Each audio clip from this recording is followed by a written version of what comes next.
Good evening everyone. এখন বাজছে 7:30। আমরা যাচ্ছি গার্ডেন এরিয়াতে বসতে, কারণ এখানে আমাদের হোমস্টের মধ্যে একটা প্যাকেজ আছে ক্যাম্প ফায়ারের।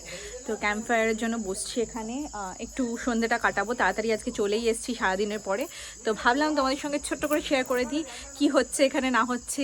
আর স্ন্যাক্সও কিছু অর্ডার করেছি, সেটাও তোমাদের সঙ্গে শেয়ার করবো। এই ভিডিওটা যখন করেছিলাম অরিজিনাল ভয়েসটা ছিল, জানি না কিভাবে সাউন্ডটা এখন শো করছে না, তো ওই জন্য ভয়েস ওভার দিচ্ছি। তো নিয়েছিলাম পেঁয়াজ পকোড়া, মানে যেটা পেঁয়াজি। আর এখানে দেখো বনফায়ারের জন্য আগুনটা ধরানো হচ্ছে। আর এখানে সিডগুলো বেশ ইন্টারেস্টিং, যেটা হচ্ছে 3খানা টায়ার একসাথে মিলিয়ে এরকম সিড বানানো হয়েছে। তা আমি সবাইকে জিজ্ঞেস করছিলাম কেমন খেতে, সত্যি খুব ক্রিস্পি আর ভালো ছিল।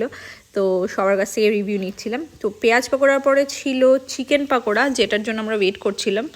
আর একে দেখো ডলার আমাদের সঙ্গে সঙ্গে, যেরকমটা তোমাদের সব ভিডিওতে বললাম, এত কিউটলি বসে আমাদের সঙ্গে এনজয় করছে ও মনে হয়।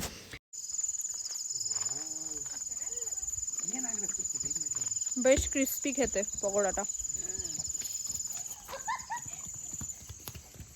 হ্যাঁ,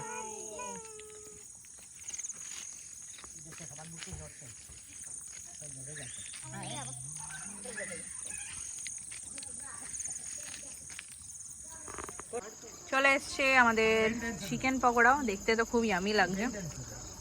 মামনি চিকেন খাবে না, তাই জন্য পেঁয়াজিটা নেওয়া হয়েছিল।